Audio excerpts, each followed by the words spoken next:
Arsenal fans, let's talk about the elephant in the room. On paper, this team looks like a dream squad. Odegaard pulling the strings, Saka wreaking havoc, Gabriel and Saliba locking down the defense. Then you've got new faces like Declan Rice and Timber adding to the depth.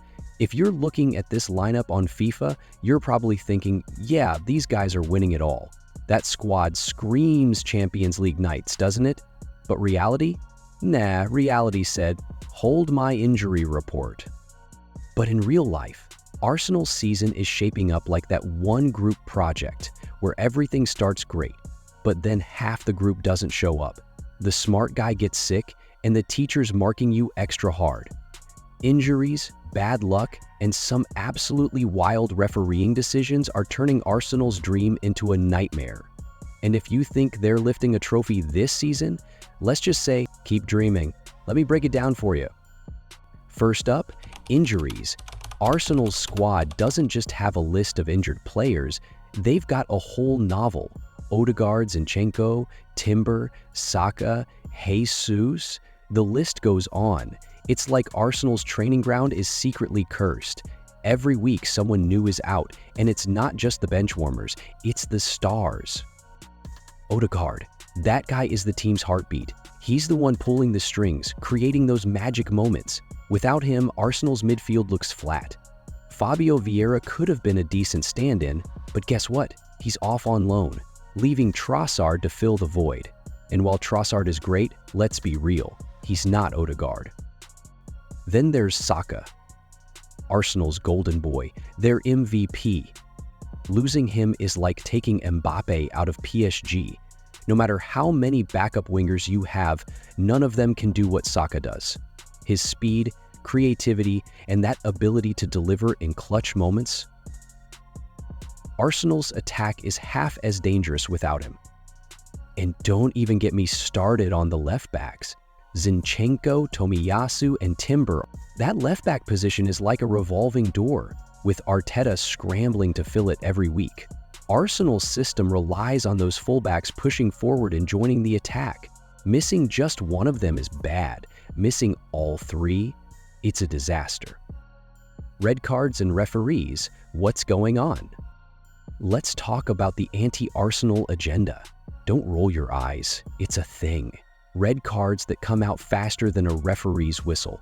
VAR calls that look like they're decided by a Tottenham fan. And referees who, let's face it, seem to have a lot of questions to answer. It's like someone out there spun a wheel of misfortune, and Arsenal keeps landing on bad luck.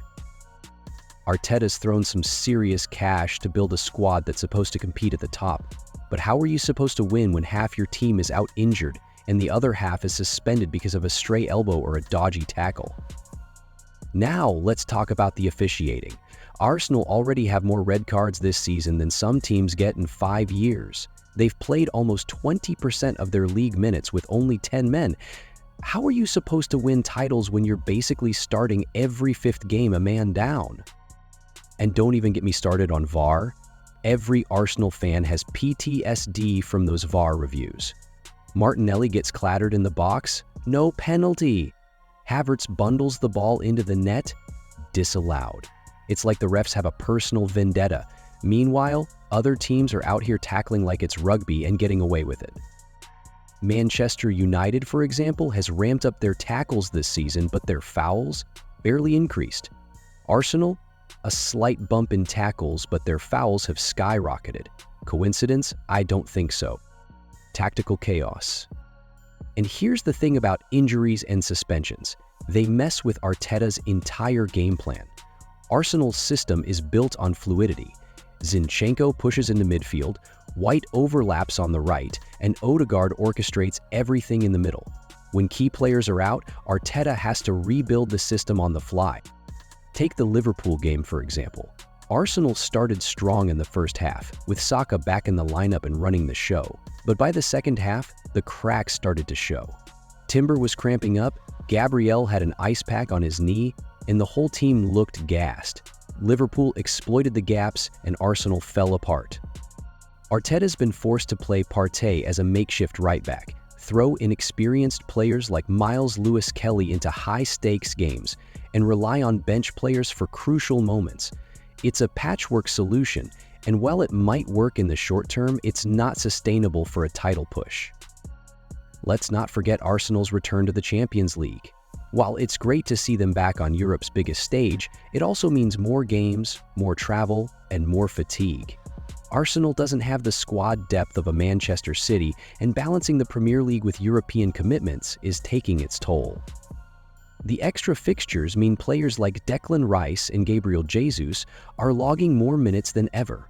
And, while they're world-class players, even they can't keep up that intensity without breaking down. Arsenal's already struggling to field a full-strength squad in the league, so what happens when the knockout stages of the Champions League roll around? Now, here's a hot take. Arsenal doesn't have a reliable 20-goal-a-season striker. Gabriel Jesus is brilliant. He presses, he creates, he scores. But he's not a Haaland or a Kane. Arsenal needs someone who can guarantee goals in every game, especially when the midfield and wings are struggling.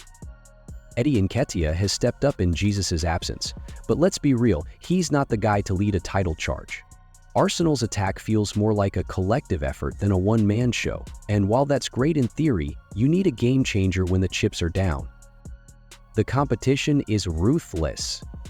And while Arsenal is dealing with all this chaos, their rivals are thriving. Manchester City looks unstoppable as always. Liverpool has found their groove again. Even Spurs under Ange Postecoglou are flying high. Arsenal doesn't just need to be good. They need to be perfect to keep up. City has Haaland banging in goals for fun. Liverpool's midfield rebuild is paying off, and Spurs, they're playing fearless football. Arsenal, meanwhile, is limping through games with a patched-up squad and a tactical system held together with duct tape. So, can Arsenal turn this around? Sure, anything's possible. If Odegaard and Saka come back firing, if the defense stabilizes, if the referees stop handing out reds like Halloween candy, then maybe they can salvage something. But realistically, it's hard to see Arsenal lifting a trophy this season. The injuries, the suspensions, the tactical disruptions, it's all adding up. And while Arteta has worked wonders to get Arsenal back to this level, the cracks are starting to show. Goners, what do you think? Is it all bad luck? Or is Arsenal just not ready to compete at the highest level? Let me know in the comments. And hey, if you're still holding out hope for a trophy, don't forget to smash that like button and subscribe for more football breakdowns. Thanks for watching, and I'll catch you in the next one.